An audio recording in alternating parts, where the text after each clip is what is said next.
tous et à toutes. Nous allons voir en ce jour béni quelque chose que le Seigneur Dieu, celui nous accorde des bénédictions chaque jour. Il nous a accordé quelque chose de magnifique, de très particulier, que malheureusement ce monde à l'heure d'aujourd'hui a du mal à percevoir, à se rendre compte de ce don. De ce don que Dieu nous a fait part il y a de nombreuses années, et même avant que cette terre existe. Il a mis en place quelque chose de magnifique pour nous. Et malheureusement, l'homme n'a pas pu saisir ce plan qui a été mis en place, avec beaucoup de difficultés, malheureusement. Mais par sa grâce, nous voyons que le temps, l'aboutissement de cette terre, la fin de cette terre, nous voyons que il y a des gens qui sont interpellés et quand même qui se rendent compte de ce truc magnifique. Nous allons voir justement quel est ce don que Dieu nous a fait part. Et je vous invite à prendre Jean chapitre 4, Nouveau Testament, Jean chapitre 4, et versets 9 à 10. Jean chapitre 4, versets 9 à 10.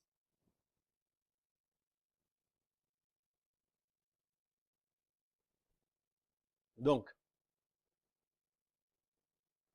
il dit la femme samaritaine, lui, bon, on va commencer, on va prendre un peu de contexte.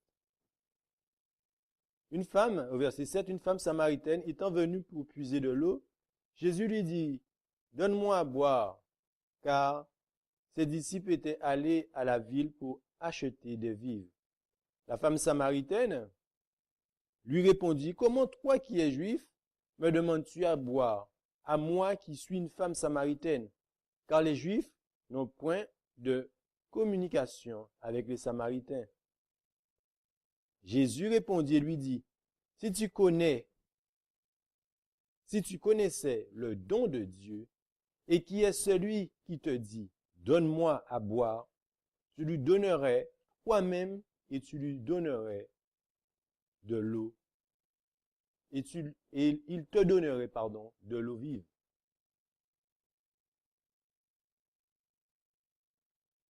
Donc nous voyons une parole, une discussion que le Christ, Jésus, avait avec cette femme samaritaine. Et qui lui parle et qui lui donne une explication. Comme on peut le voir, au verset 10, Jésus lui répondit, si tu connaissais le don de Dieu et qui est celui qui te dit, donne-moi à boire, tu lui donnerais toi-même et il te donnerait de l'eau de vie, de vivre. Et nous pouvons voir un petit peu, au verset 14,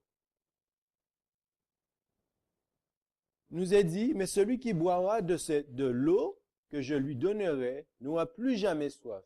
Mais l'eau que je lui donnerai deviendra en lui une source d'eau qui jaillira pour la vie éternelle. Donc c'est donc Jésus est en train d'expliquer à la femme samaritaine, nous avons besoin de ce don pour participer à cette vie éternelle. Comme nous le voyons, cette eau, au verset 14, celui qui boit de cette eau n'aura jamais soif. Et c'est une source d'eau qui jaillira pour la vie éternelle. Donc nous avons besoin de ce don de Dieu pour pouvoir prendre part à cette vie éternelle. Et nous pouvons nous voir par rapport à la messagère du Seigneur, une petite explication à ce sujet. Donc elle nous dit, Jésus n'avait pas l'intention de lui donner l'idée qu'afin de n'avoir plus soif, il suffisait simplement de boire une seule fois de cette eau vive qu'il donnait, mais il voulait donner à entendre que quiconque est uni à Christ a au-dedans de soi une source d'eau vive à laquelle il puise la force et la grâce nécessaires dans toutes circonstances difficiles. Des paroles et des actes de justice découlent de cette source, rafraîchissant les cœurs des autres, aussi bien que l'âme de celui dont elle jaillit. Jésus-Christ, source inépuisable de cette fontaine, remplit de joie la vie et illumine le sentier de tous ceux qui viennent lui demander du secours. L'amour envers Dieu et la ferme espérance du ciel se manifesteront par une vie d'obéissance et de fidélité qui conduira à la vie éternelle.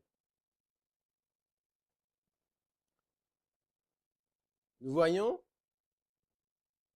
une explication de la servante du Seigneur pour expliquer en effet cette situation qu'il voulait expliquer à cette femme samaritaine. C'était, comme elle dit, il suffisait simplement de boire une seule fois de cette eau vive qu'il donnait. Mais il voulait donner à entendre que quiconque uni à Christ a au-dedans soit une source d'eau vive à laquelle il puisse la force et la grâce nécessaires dans toutes circonstances difficiles. Donc cette source, cette eau vive que nous avons tant besoin, ce don que nous avons besoin que Dieu nous a donné, c'est union en son Fils, en Christ. Et c'est de cette source que nous avons tant de besoin, les amis. Mais où est cette vie éternelle? Nous voyons, on nous parle de source, on nous dit oui, mais on sait bien que le Christ, littéralement, est-ce que c'est de l'eau comme ça? Est-ce qu'on peut le boire? Non. Mais il y a une signification à cela. Et comme nous l'avons vu, au verset 14 de Jean chapitre 4, une source d'eau qui jaillira pour la vie éternelle. Je vous invite à prendre 1 Jean chapitre 5.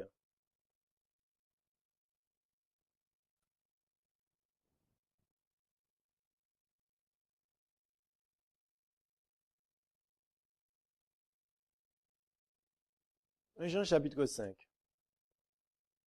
verset 11. Et voici le témoignage, c'est que Dieu nous a donné la vie éternelle. Et cette vie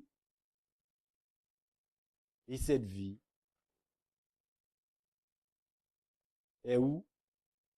Est dans son Fils. La vie éternelle, cette vie éternelle est dans son Fils. Pourquoi? Il fallait une offrande parfaite et agréable à Dieu. Car Genèse, chapitre 3, et verset 11,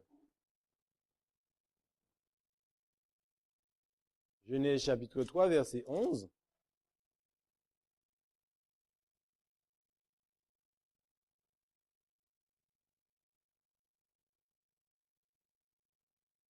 et Dieu dit, qui t'a montré que tu es nu? As-tu mangé de l'arbre dont je t'avais ordonné de ne pas manger? Qu'est-ce qui s'est passé à ce moment-là? Qu'est-ce que Dieu souhaite nous dire à ce moment-là dans ce verset? Il y a quelque chose qui s'est passé, les amis. À partir de ce moment-là, on voit qu'il y a eu désobéissance. Il y a eu une désobéissance de notre première mère, Ève.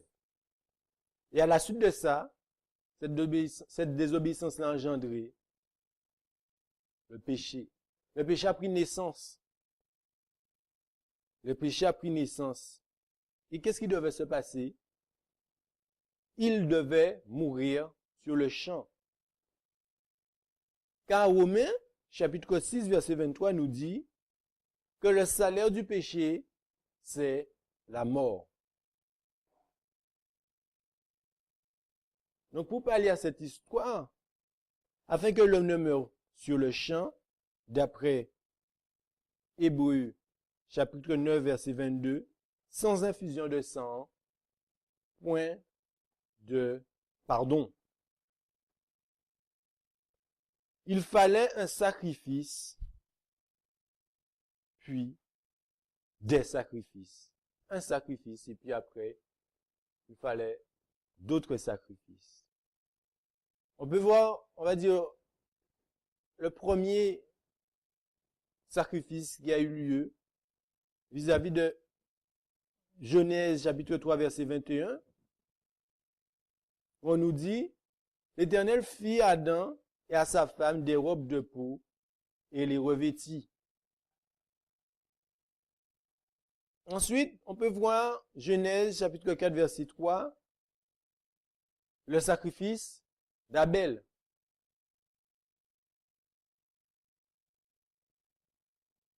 Je peux le prendre si vous voulez, Genèse chapitre 4,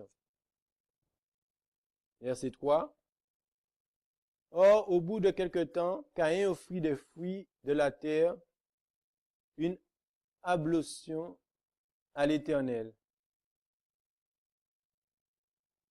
Et Abel offrit lui aussi des premiers-nés de son troupeau et de leur graisse. Et l'Éternel eut égard à Abel, à son oblation, à son oblation, pardon. Ensuite, Genèse, chapitre 8, verset 20. Et Noé bâtit un autel à l'Éternel, et prit de toute bête pure et de tout oiseau pur, et lui offrit des holocaustes sur l'autel. Et puis, Genèse 12, connaissons, sacrifice d'Abraham, 7 à 8, 12, 7 à 8. Et l'Éternel apparut à Abraham et lui dit, je donnerai ce pays à ta postérité. Il bâtit là un autel à l'Éternel qui lui était apparu. Et il passa de là vers la montagne à l'orient de Béthel, et il tendit ses tentes, ayant Béthel à l'occident et Haï à l'orient. Il bâtit là un autel à l'Éternel et invoqua le nom de l'Éternel.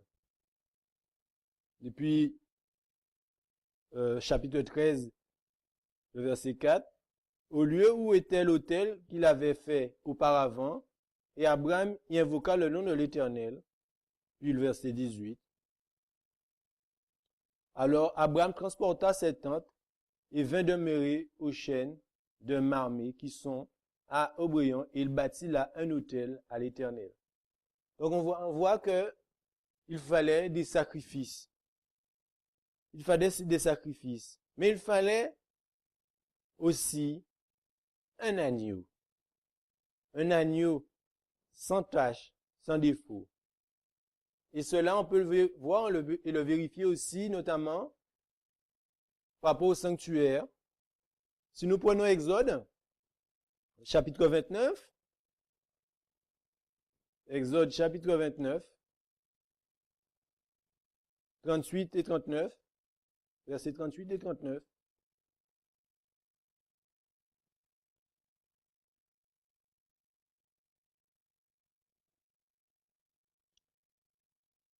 Et voici ce que tu offriras sur l'autel, 2 agneaux d'un an, chaque jour continuellement. Tu offriras l'un des agneaux le matin et le second, tu l'offriras entre les 2 soirs. Donc nous voyons le rituel que Dieu avait demandé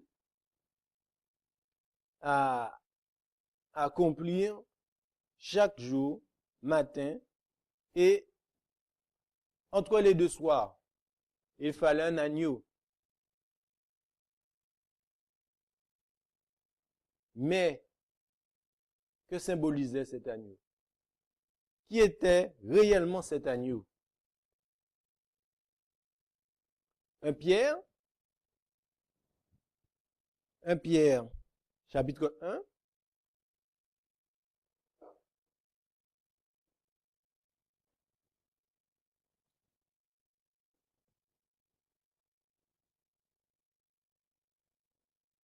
Verset 19 à 20. Mais par un précieux sang, comme d'un agneau sans défaut et sans tache, Christ, destiné déjà avant la création du monde, est manifesté dans les derniers temps à cause de vous. Donc nous voyons qu'il nous fallait un agneau sans défaut, sans tache. On voit que à travers les enseignements de la parole de Dieu, les prophètes, leur rôle c'était d'annoncer ce que Dieu leur révélait et ce qui est en train de se passer, ce qui allait se passer. Donc il fallait croire en cet agneau dont les prophètes parlaient. Acte 8, acte chapitre 8.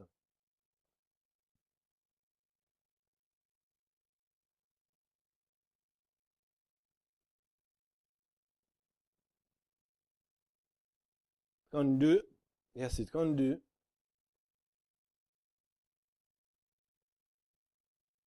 Or, le passage de l'écriture qu'il lisait était celui-ci. Il a été mené à la tuerie, comme une brebis et comme un agneau muet devant celui qui le tond. Il n'a pas ouvert la bouche. Verset 37. Et Philippe lui dit, si tu crois de tout ton cœur, cela t'est permis. Enfin, on voit, c'est l'histoire de l'eunuque et Philippe, que l'eunuque qui est en train de lire Ésaïe, et il comprenait pas, et Dieu a permis que Philippe soit là, et que l'eunuque puisse lui poser des questions. Et voilà la réponse, en gros, de Philippe, au verset 37, lui dit, si tu crois de tout ton cœur, cela t'est permis. Et l'eunuque répondit, et en répondant dit, je crois que Jésus-Christ est le Fils de Dieu. Nous voyons, on va dire la foi qu'il ressentait, qu'il souhaitait vivre. Parce que le verset 35, Philippe prenant la parole et commença par cet endroit de l'écriture, lui annonça l'évangile de Jésus. Et comme ils continuaient leur chemin, ils rencontraient de l'eau et l'eunuque dit, voici de l'eau, qu'est-ce qui me pêche d'être baptisé? Philippe lui dit, si tu crois de tout ton cœur que cela t'est permis. Et l'eunuque répondit, je crois que Jésus-Christ est le Fils de Dieu. Et c'est à la suite de cela que Philippe baptisa l'eunuque. Et sur quoi? Sur le fait qu'il croyait que Jésus-Christ est le Fils de Dieu.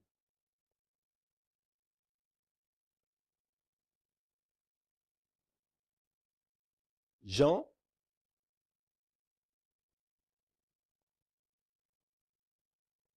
chapitre 1, verset 29.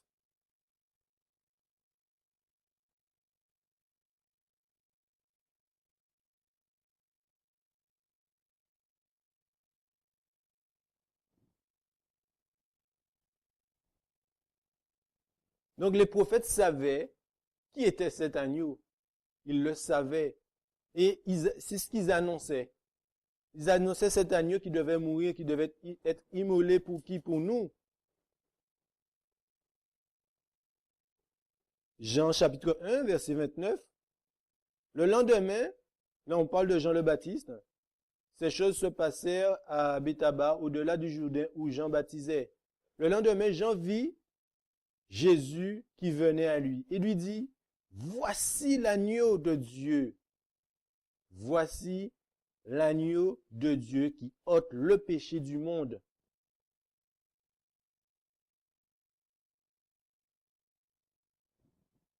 Car dans la réflexion de Jean, on peut le voir Jean chapitre 3, verset 16.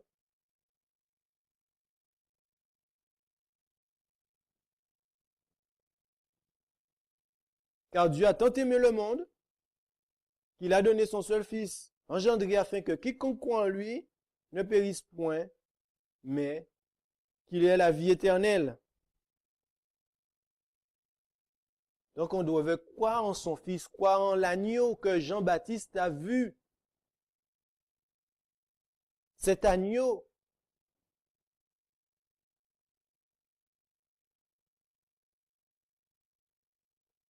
Donc nous devons croire en cet agneau, croire en ce Jésus, croire au Fils de Dieu. Jean chapitre 6, versets 47 à 48. En vérité, je vous le dis, celui qui croit en moi a la vie éternelle. Je suis le pain de vie. Non seulement qu'il est l'eau, mais il est le pain. Et nous avons besoin de cette nourriture, de cette eau et de ce pain.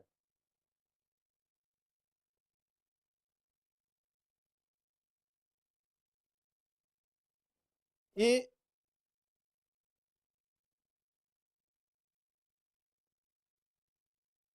verset 40, c'est ici la volonté de celui qui m'a envoyé, que quiconque contemple le Fils et croit en lui ait la vie éternelle, et je le ressusciterai au dernier jour. Donc les gens qui vont être ressuscités, les amis, au dernier jour, ce sont les gens qui ont contemplé et qui croient en lui, en qui? Au Fils de Dieu, et qui croient que Dieu a tant aimé le monde qu'il a donné ce Fils, cet agneau.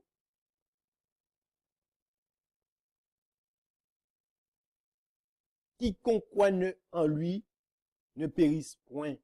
Pour ne pas périr, nous devons croire en cela, les amis.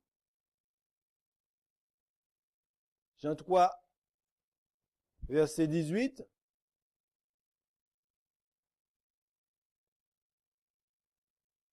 Celui qui croit en lui n'est point condamné, mais celui qui ne croit point est déjà condamné parce qu'il n'a pas cru au nom du Fils unique de Dieu.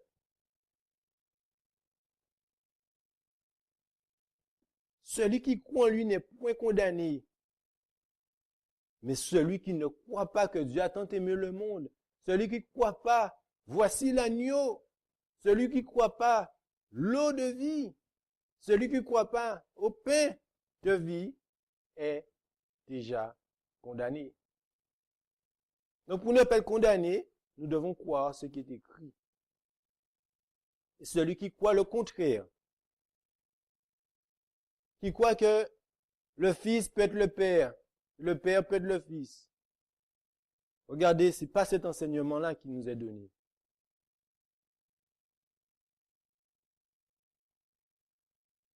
Parce que la Bible nous dit dans 1 Jean, chapitre 5, verset 11,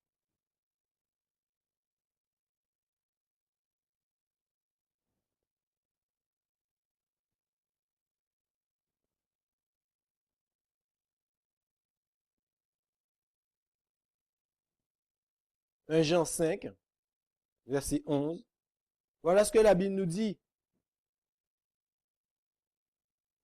Et voici le témoignage, c'est que Dieu nous a donné la vie éternelle, et cette vie est dans son Fils.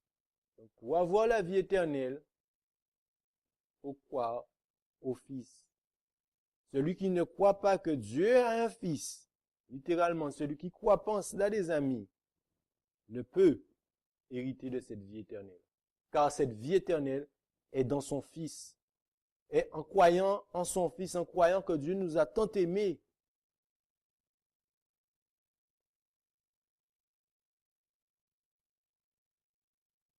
Romains 6, verset 23,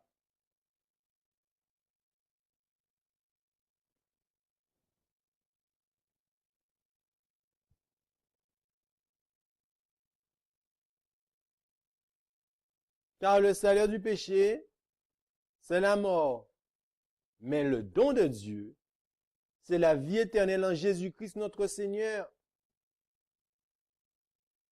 Voilà les amis, ce que la Bible nous enseigne et nous dit.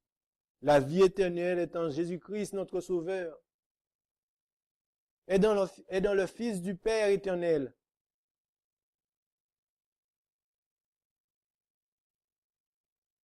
Mais cet agneau, ce don de Dieu,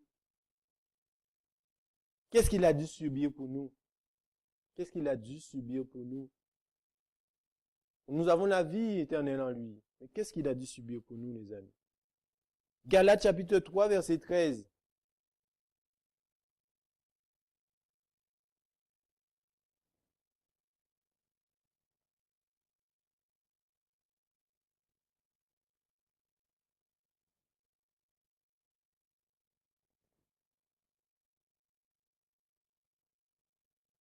Christ nous a rachetés de la malédiction de la loi, car il a été fait malédiction pour nous. Car il est écrit, maudit est quiconque pendu au bois. L'agneau de Dieu, le don que Dieu nous a fait, il a été fait quoi? Il a été fait malédiction pour nous. Malédiction pour nous, les amis. L'agneau de Dieu. Regardez ce qu'elle nous dit la messagère du Seigneur. Jésus-Christ, page 688, paragraphe 4. L'attitude du Christ était bien différente de celle qu'il avait eue auparavant. Ses souffrances trouvent leur meilleure description dans cette parole du prophète. Épée, lève-toi contre mon berger, contre l'homme dont j'ai fait mon compagnon, dit l'Éternel des armées. En tant que substitut garant de l'homme du pécheur, le Christ subissait la justice divine. Il voyait ce que signifie cette justice. Jusqu'ici, il avait intercédé pour d'autres, mais maintenant, il eût voulu trouver un intercesseur pour lui-même, les amis. Nous avons un intercesseur, mais lui, il n'en a pas. Il n'en a pas eu, les amis. Il a voulu trouver un intercesseur pour lui-même.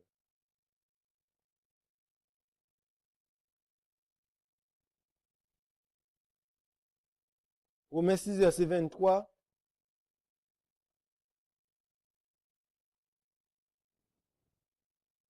Nous tournons beaucoup les pages parce que nous avons beaucoup d'éléments.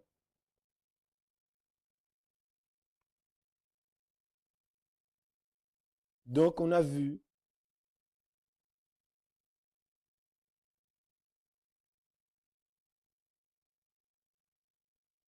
il a dû subir la mort pour nous, car nous voyons que le salaire du péché, c'est la mort. Comme l'amour, il a été fait péché pour nous. Et c'est dans ce don là que nous avons la vie éternelle en Jésus-Christ. Il devait subir la mort pour nous arracher du péché. Elle nous dit, en pensant aux conséquences possibles de la lutte, le Christ redoutait d'une séparation d'avec Dieu. Satan lui disait que cette séparation serait éternelle s'il devenait le garant du monde pécheur. Il serait assimilé au sujet du royaume de Satan et ne trouverait plus jamais la communion divine. Vous imaginez ça? Plus jamais la communion divine. Ça aurait pu se passer, ça.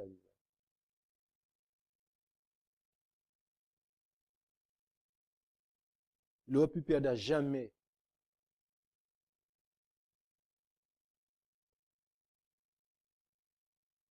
Il s'éloigna à quelque distance, pas si loin qu'il ne puisse le voir et l'entendre. Il tomba à genoux. Il sentait que le péché le séparait de son Père. L'abîme était si large, si noir, si profond que son esprit frissonnait. il ne devait pas faire usage de sa puissance divine pour échapper à cette agonie. En tant qu'homme, il devait supporter les conséquences du péché de l'homme. Il devait subir la colère dont Dieu frappe la transgression.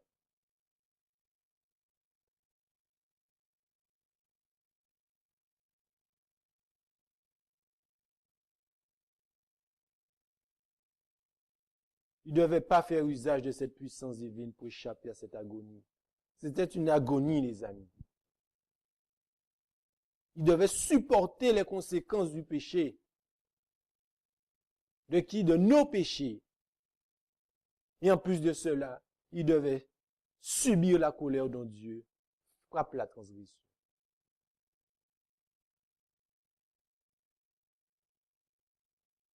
Ésaïe chapitre 54.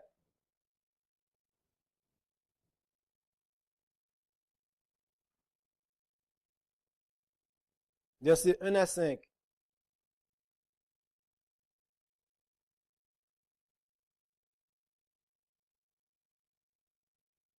« 53, pardon. 53, oui, c'est 53, versets 1 à 5. Qui a cru à notre message? Et à qui le bras de l'Éternel a-t-il été révélé? Il est monté devant l'Éternel comme un rejetant, comme une racine qui sort d'une terre desséchée. Il n'a ni beauté ni éclat qui nous le fasse regarder, ni apparence qui nous le fasse désirer. Méprisé, délaissé des hommes de douleur. Méprisé, délaissé des hommes, hommes de douleur et connaissant la souffrance. Comme un homme devant qui on se couvre le visage, si méprisé que nous n'en faisions aucun cas. Cependant, il a porté nos maladies, il s'est chargé de nos douleurs, et nous pensions qu'il était frappé de Dieu, battu et affligé, mais il était meurtri pour nos péchés et frappé pour nos iniquités. Le châtiment qui nous apporte la paix est tombé sur lui, et par sa meurtrissure, nous avons la guérison. Voilà ce qu'il a pu subir, les amis. Méprisé, délaissé des hommes, ferme de douleur, battu, affligé, frappé de Dieu, porté nos maladies, nos douleurs, nos péchés. Voilà ce que le Fils de Dieu, notre souverain sacrificateur, a dû vivre pour nous, les amis. Matthieu 27, Matthieu chapitre 27, verset 28.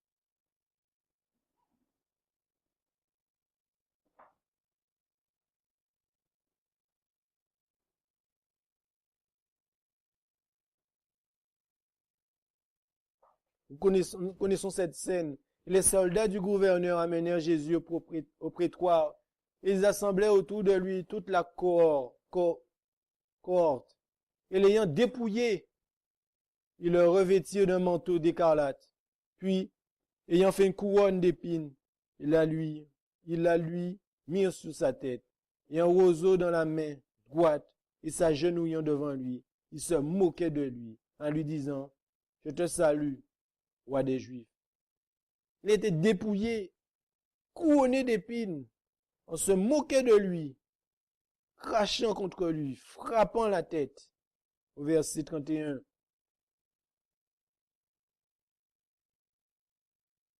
On s'est moqué de notre Sauveur. On a craché contre lui.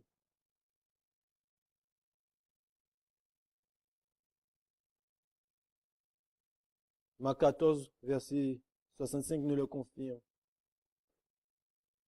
Il se mit à cracher contre lui.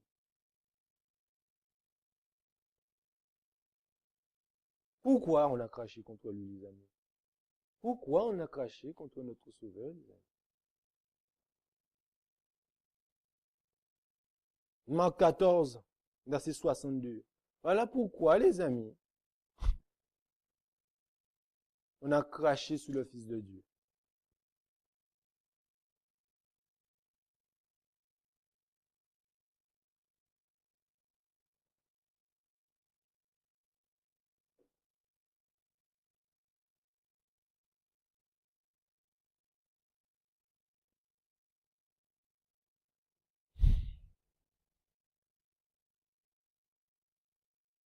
On va prendre un petit peu plus haut.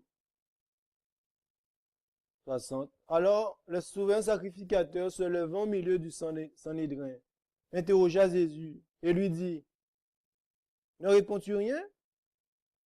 Qu'est-ce que ces gens déposent contre toi? Mais Jésus se tut et ne répondit rien. Le souverain sacrificateur l'interrogeait encore et lui dit, es-tu le Christ, le Fils de celui qui est béni?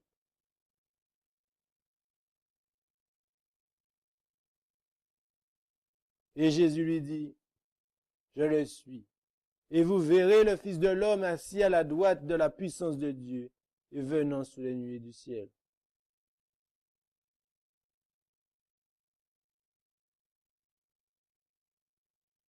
Voilà pourquoi on a craché sur notre Sauveur, parce qu'il a dit, je le suis.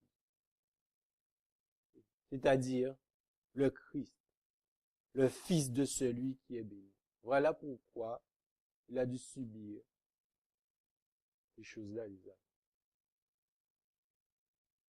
Pour nous, encore une fois, à cause de nos péchés. Parce qu'il a dit la vérité.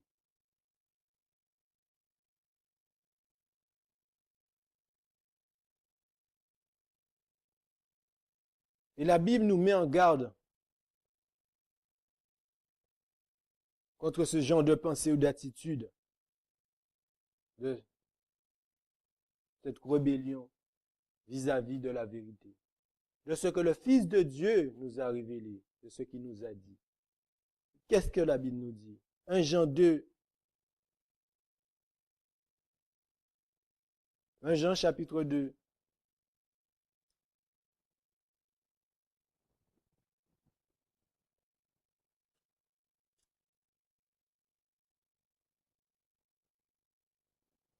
versets 21 et 26.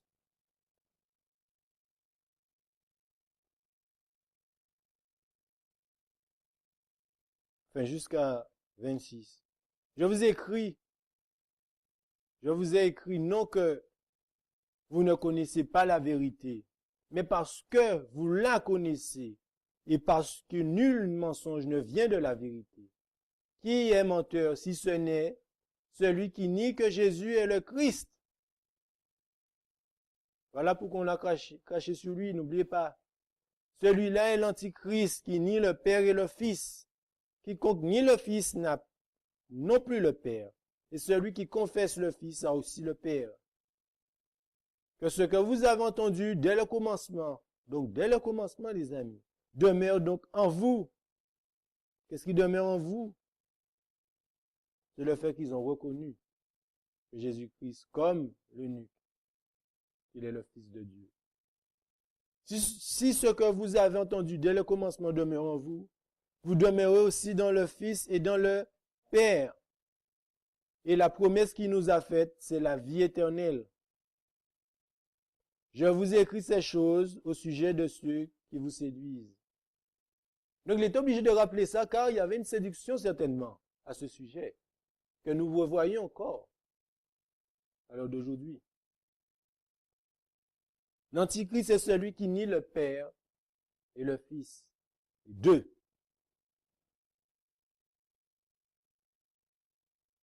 Verset 23. Nier le Fils, c'est nier le Père. Verset 24. Cela doit demeurer en nous, de croire réellement cela. Verset 25. La promesse, c'est-à-dire la vie éternelle. Et verset 26. Cette pensée est une séduction dans le fait que de vouloir nier que Jésus est le Christ, le Messie, le Fils de Dieu.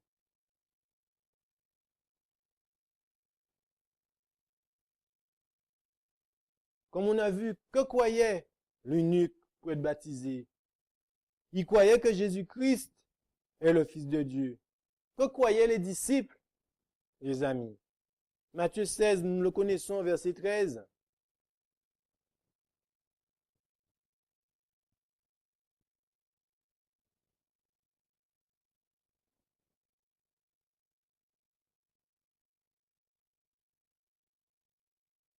Et Jésus étant arrivé dans le territoire de Césarée de Philippe, interrogeait ses disciples, disant, que disent les hommes que je suis, moi, le Fils de l'homme? Et ils répondirent, les uns disent que tu es Jean-Baptiste, les autres Élie, et les autres Jérémie ou l'un des prophètes.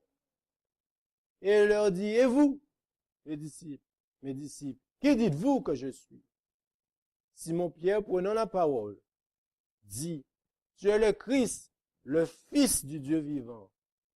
Et Jésus lui répondit, tu es heureux, Simon, fils de Jonas, car ce n'est pas la chair ni le sang qui t'ont révélé cela, mais c'est mon Père qui est dans les cieux. Et moi, je te dis aussi que tu es Pierre, et que sur cette pierre, ce roc, je bâtirai mon église, et les portes de l'enfer ne prévaudront point contre elle. Que croyaient les disciples? Ils croyaient que Jésus était le Fils du Dieu vivant. C'est ce qu'il nous dit, tu es le Christ, le Fils du Dieu vivant. Voilà ce qu'ils disent. Et sur ce que Pierre a dit, au verset 18, Christ dit qu'il bâtit son Église sur le fait de croire que ce que Dieu, le Père, a révélé à Pierre, que Jésus-Christ est le Fils de Dieu.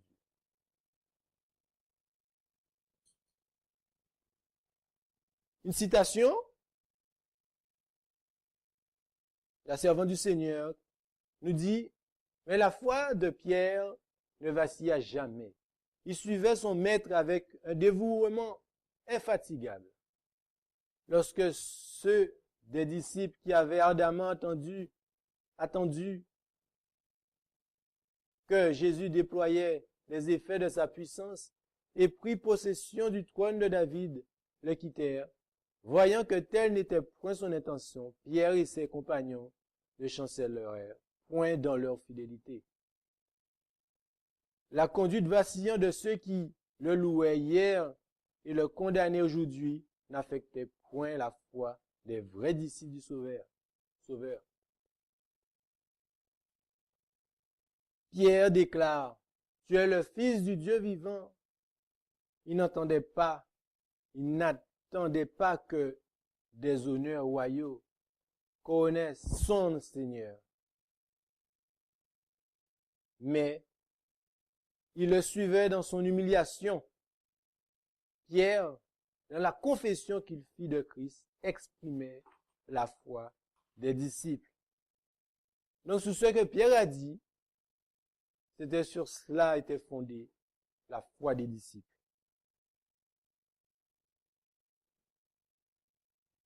On peut le voir dans Jésus-Christ, page 407, paragraphe 1.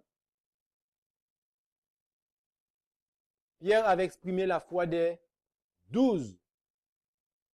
Toutefois, les disciples étaient encore loin de comprendre la mission du Christ, sans les détourner de lui. L'opposition et les insinuations perfides des prêtres et des anciens les rendaient perplexes. Ils ne voyaient pas clair devant eux. L'influence, la puissance de la tradition, tout cela constituait un écran qui leur dérobait la vue de la vérité.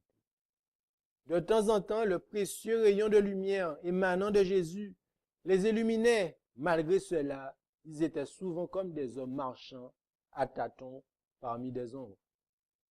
Ce jour-là, au moment où ils allaient être placés en face de la suprême épreuve de la foi, le Saint-Esprit reposait sur eux avec puissance. Un instant, leurs regards furent détournés des choses visibles pour contempler les invisibles.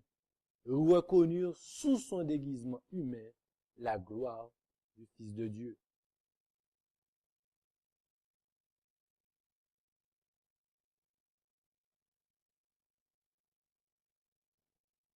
Nous voyons que Pierre exprime la foi des 12. Ils avaient cette foi, mais pourtant, nous voyons que cela n'était pas évident. Mais c'est en recevant l'Esprit qu'ils ont reconnu cela, que Jésus-Christ vraiment est le Fils de Dieu.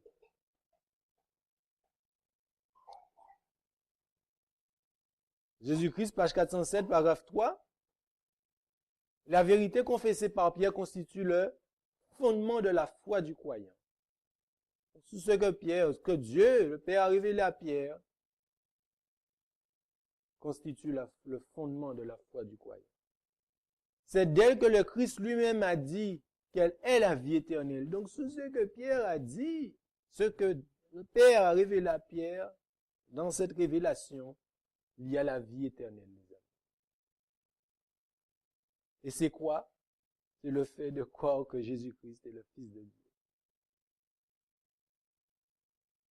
Mais la possession de cette connaissance ne doit pas être une raison de se glorifier.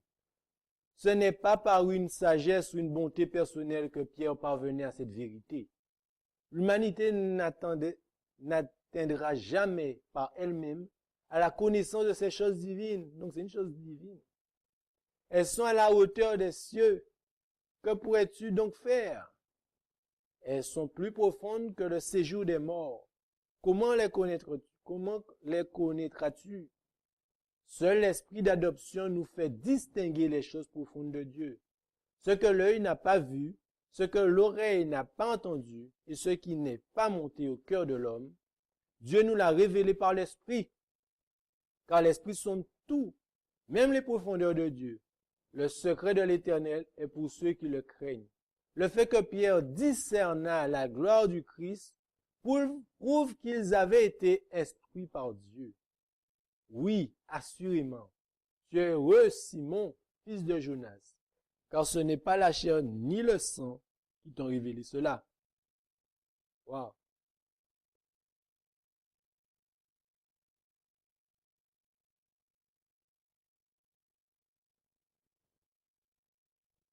Elle nous dit, ensuite, Jésus-Christ toujours, page 409, paragraphe 2, Pierre avait exprimé la vérité servant de fondement à la foi de l'Église. C'est pourquoi Jésus l'honore en tant que représentant de tout le corps des croyants. Il lui dit, je te donnerai les clés du royaume des cieux. Ce que tu lieras sur la terre sera lié dans les cieux, et ce que tu délieras sur la terre sera délié dans les cieux. Là, nous voyons que la foi des disciples, et là on nous dit la foi de l'Église.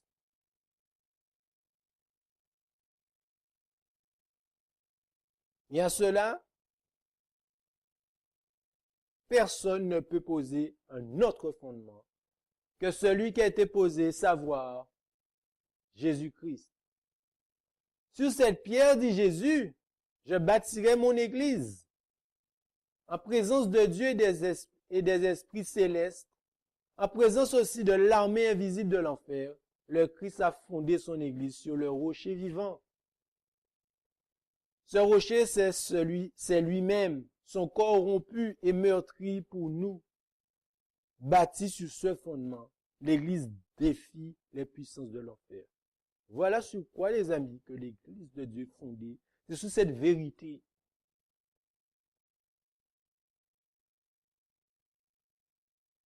Et c'est avec cette vérité que l'Église défie les puissances de l'enfer, les amis. Donc, si on n'a pas cette vérité, qu'est-ce que ça veut dire? C'est terrible.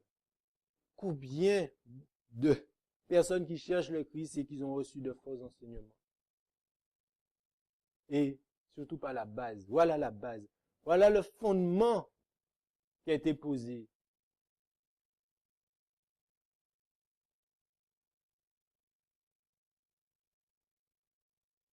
Après avoir reçu la confession de Pierre, Jésus défendit aux disciples de dire à qui que ce fut qu'il était le Christ.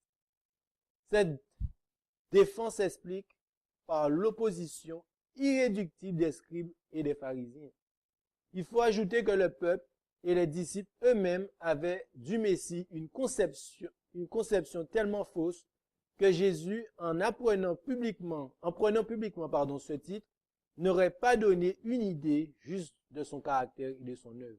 Mais il se révélait à eux jour après jour comme le Sauveur, et il désirait aussi leur donner une conception juste de sa messianité.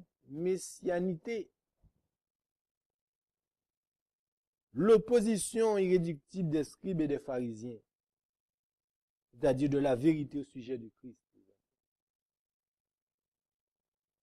Cette vérité-là met en opposition les scribes et les pharisiens. Si on fait le parallèle à l'heure d'aujourd'hui, on voit que c'est mener ce combat contre ceux qui veulent marcher sous les fondements qui a été établi. C'est de croire que Dieu a tant aimé le monde qu'il nous a donné son Fils. Et que la vie éternelle est dans son Fils. Et c'est de croire en son Fils. De croire quoi? Il est le Fils de Dieu.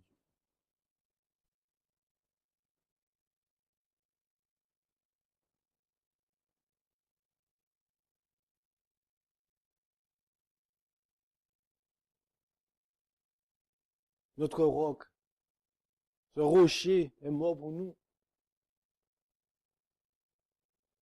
Ésaïe 28, verset 16.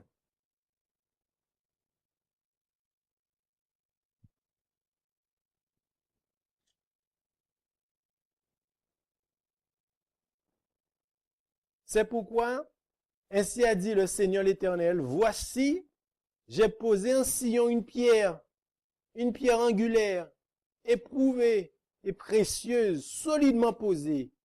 Celui qui s'y appuiera ne s'enfuira point.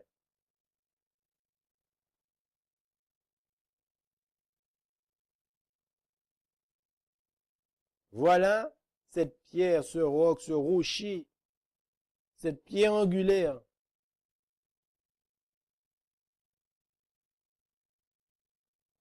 Et nous devons nous appuyer sur cette pierre angulaire, sur ce roc, sur ce rocher, sur cette vérité que le Père a révélée à Pierre. Si nous nous appuyons sur ça, les amis, joie à nous.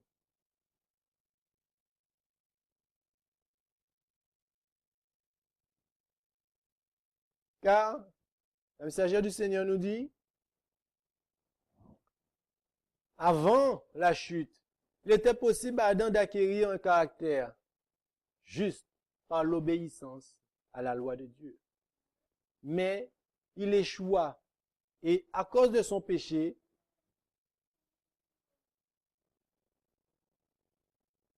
notre nature est déchue et nous sommes incapables de nous rendre justes par nous-mêmes. Étant mauvais, nous ne pouvons pas obéir parfaitement à une loi sainte. Nous ne possédons pas de justice personnelle qui nous permette de répondre aux exigences de la loi de Dieu. Mais Jésus-Christ nous a préparé une issue. Il a vécu sur la terre au milieu des mêmes épreuves et des mêmes tentations que nous. Il a vécu sans péché.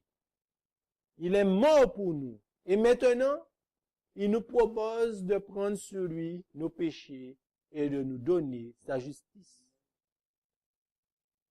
Si vous vous donnez à lui et si vous l'acceptez comme votre sauveur, quelque coupable que votre vie ait pu être, vous êtes, à cause de lui, considéré comme étant juste. Le caractère de Jésus-Christ est substitué à votre caractère.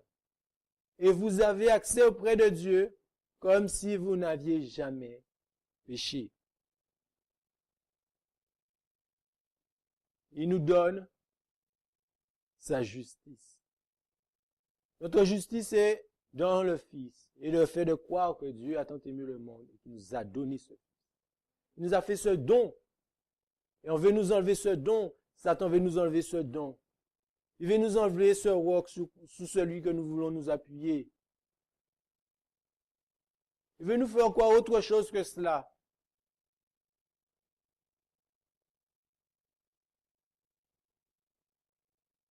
Nous devons avoir la foi en lui.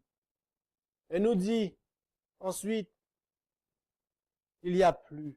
Jésus change votre cœur. Il habite par la foi. Ses rapports avec Jésus, par la foi. Et cette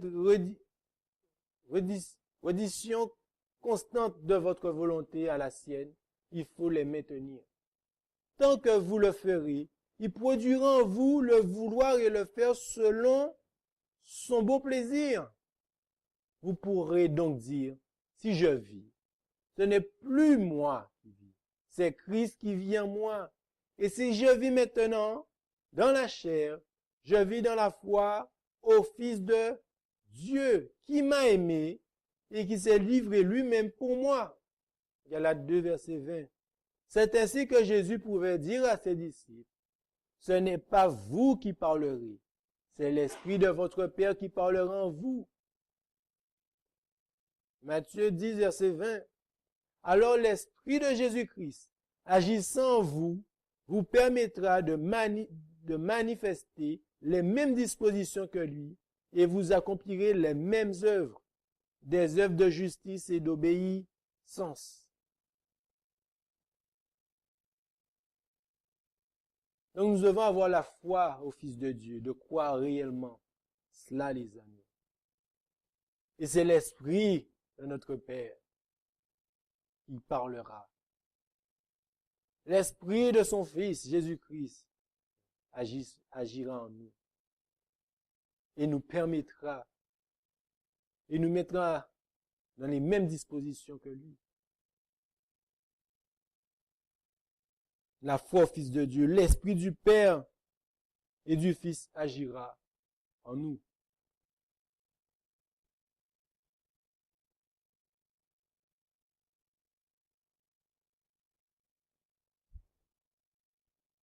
Le don de Dieu qui nous a été donné. Le don de Dieu nous a été donné. 2 Timothée,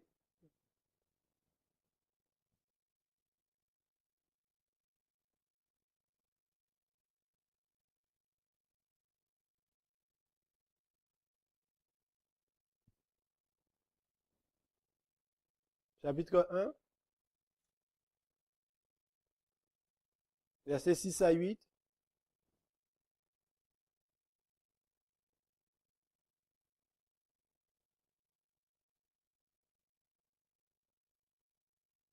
C'est pourquoi je te rappelle de rallumer le don de Dieu qui t'a été communiqué par l'imposition des mains. Car Dieu nous a point donné un esprit de timidité, mais de force, de charité et de prudence. N'aie donc point honte du témoignage de notre Seigneur, ni de moi son prisonnier, mais souffre avec moi pour l'évangile par la puissance de Dieu.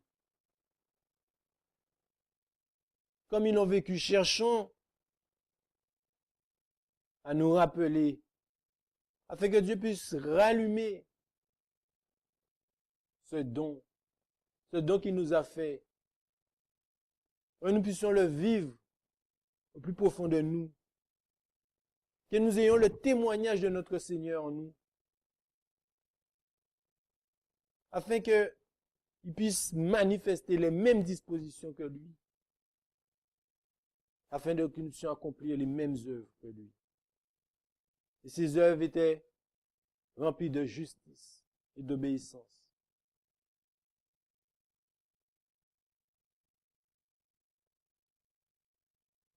Romains chapitre 5.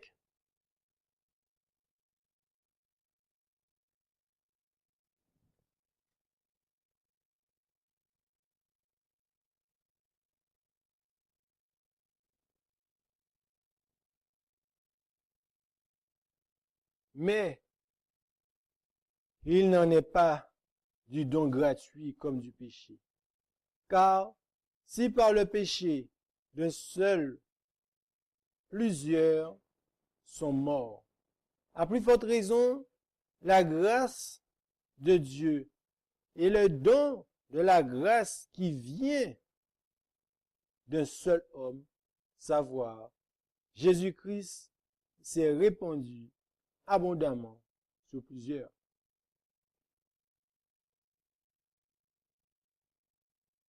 Voilà les amis, par un seul, plusieurs ont subi le péché. Mais aussi, par un seul homme, savoir Jésus-Christ, nous avons la victoire sur le péché.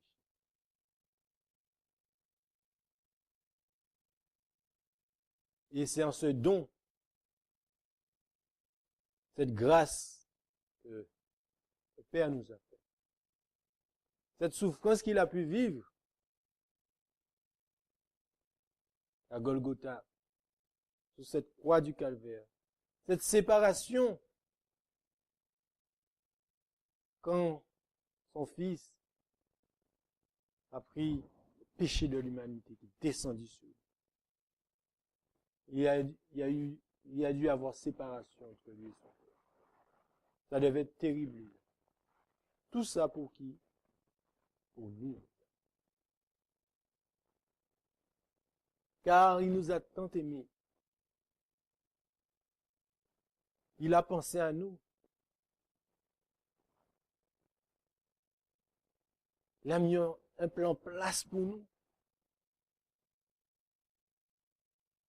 Afin que ceux qu'il a créés à leur image puissent vivre une vie sans péché éternel avec eux. Car nous voyons ce témoignage que le Fils a rendu ici-bas. Cet amour qu'il nous a témoigné, cet amour qui vient du Père, qui nous a transmis, afin que nous puissions connaître. Parce que la Bible nous dit qu'il y a un seul chemin. Pour accéder au Père, nous devons passer par le canal, son Fils.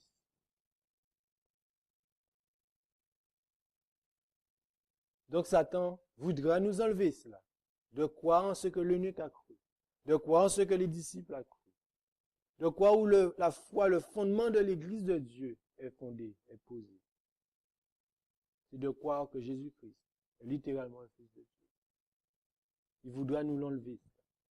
Il l'a déjà fait par le passé. C'est pour ça que le monde est dans un tourment pas possible.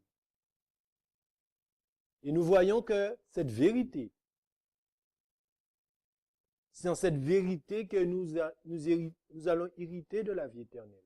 Et rien d'autre. Voilà ce que la Bible nous dit. C'est en cette vérité. On dit, mais c'est pas important, c'est sur cette vérité. Quel chemin que nous voulons choisir? La vie ou la mort? Pour choisir la vie, nous devons croire. Nous devons croire en ces souffrances qu'il a vécues pour nous. Que le Seigneur puisse nous maintenir dans ce fondement, dans cette vérité plus que jamais. Car cela n'est pas évident, car Satan veut nous enlever cela. C'est sa mission première, on va dire, de nous enlever ce fondement. En quoi nous devons croire? En quoi en l'amour du Père qui nous a donné ce don merveilleux, son Fils. Que le Seigneur puisse vraiment nous fortifier, nous garder, nous préserver de l'attaque de l'ennemi à ce sujet. Et il n'y a pas d'autre nom qui a été donné sous le ciel par qui nous devons être sauvés, si ce n'est Jésus. Que le Seigneur puisse, encore une fois, nous bénir, nous fortifier, nous encourager, nous permettre de persévérer. Car Apocalypse 14, verset 12 nous dit, c'est ici la patience des saints, la persévérance des saints. Ce sont ici ceux qui gardent les commandements de Dieu et qui ont la foi de Jésus. Gardons les commandements de Dieu et gardons la foi de son Fils Jésus. Que le Seigneur nous bénisse.